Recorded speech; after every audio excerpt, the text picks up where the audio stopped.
Today we are going to factor binomials, difference of squares. For instance, let's say if you had x squared minus 9. Since 9 is a perfect square, well, square root of x squared, x and x, 1 plus, 1 minus, doesn't matter the order just as long as you have one of each, and then square root of 9, 3 and 3.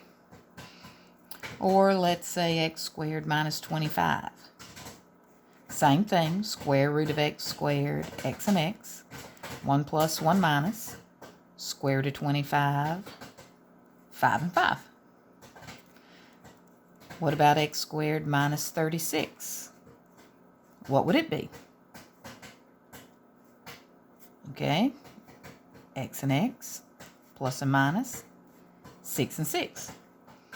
Now let's say they tried to trick you and say x squared plus 9. Well, since it's called difference of squares, it has to be subtraction. So for now, as soon as you see the plus sign in between and they're both positive, you simply can't do it. Later, when we get to imaginaries, you can.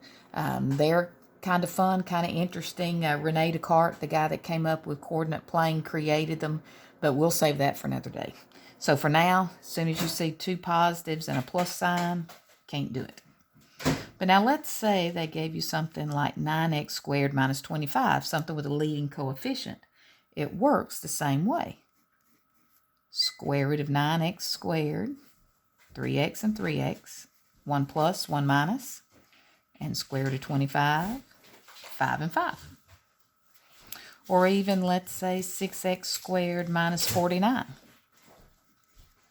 Square root, 4x and 4x, 1 plus, 1 minus, square root of 49, 7 and 7. And let's say they even throw in more variables. Let's say if I had 36x squared minus 121y squared. It looks weird, but it's actually the same exact thing. 6x and 6x, because square root, 1 plus, 1 minus, square root of 121y squared, 11y, 11y. Even if they tried to be creative and squish them together, multiply them together, x squared, y squared, it's still the same exact thing, except if they're multiplied there, they're multiplied there. xy and xy, 1 plus, 1 minus, square root of 100, 10 and 10. As far as the regular ones, as weird as they can get, is let's say if I had something like 2x squared minus 50. Something like that, as you can see, 2 and 50, they don't have perfect square roots. So it poses a question, what can you do? Well, it should make you think, wait a minute.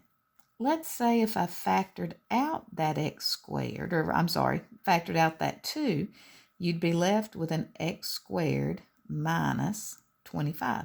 And remember, by me saying factoring out, you're basically dividing both of those terms by the greatest common factor, which is 2. Then you can just bring the 2 down, and the rest of it factors like normal. X plus, x minus, 5 and 5. Even let's say 3x squared minus 108. Same thing, neither one by itself is a perfect square. However, they both have a common factor of 3. So if you take it out, 3 on the outside, 3 divided by 3, 1, x squared left, 36 is 108 divided by 3, and then x plus 6, x minus 6. I hope this was some help to you. I look forward to speaking more to you about it. We'll do sum and difference of cubes on the next one. Thank you very much. Hope you have a great day.